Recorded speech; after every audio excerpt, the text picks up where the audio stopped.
আবার নাম ঘোষণা হলো পুনরায় দিদির বিশ্বাস আপনার উপরে, কি বলবেন?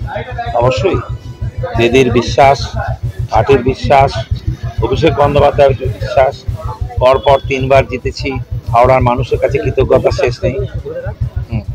সেই জন্যে আমার মনে হয় খুব গর্বের, আনন্দের, আরো ভালো করে করতে পারবো, আরো ভালো মানুষের পাশে যেতে পারবো। সেই জন্যে এই প্রথম তো আমি মোস্ট প্রবাবলি ফুটবলার ছিলাম, এমপি প্রথম ফুটবলার, সেই মমতাদিই করেছেন, অভিষেক ব্যানার্জিও এবার করেছেন, সবাই মিলে সঙ্গে আছে।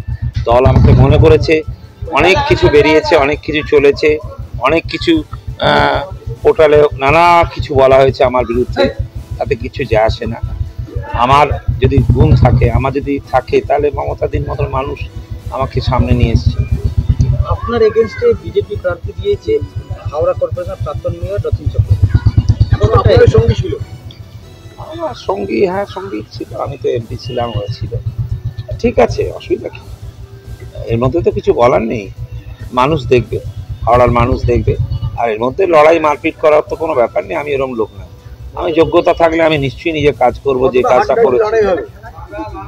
হাড্ডাহাড্ডি লড়াই মুশকিল হবে না, আমি ছোট করছি না কাউকে, কারণ আমি 11টা বছর হাওড়াতে বসে আছি, আর এমপিতেই বসে আছি।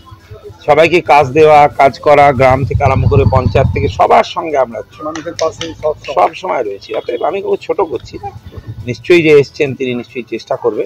কিন্তু আমার কাছে মনে হয় আমি হাওড়ায় এতক্ষণ রয়েছি, এতদিন রয়েছি, মানুষরা কিন্তু কোনোদিনই আমাকে দুচ্ছা করে ফেলে দেয়। অতএব আমি আমার মতন চলবো, করবো কি আছে। গতবার তো 1 লাখের বেশি ভোটে, 1 লাখের এবার কত আশা করি? বলুন না, 2 লাখের বেশি তো হয়ে যাবে। এখন এমন যে ভালোভাবে ব্যবস্থা আছে, আরো ব্যবস্থাটা ভালো আছে, আমার সাঁকরাইল পাঁচলাটা আরো ভালো হয়ে গেছে, যেটা আমার খুব মাঝে মাঝে অসুবিধা হতো সাঁকরাইলে।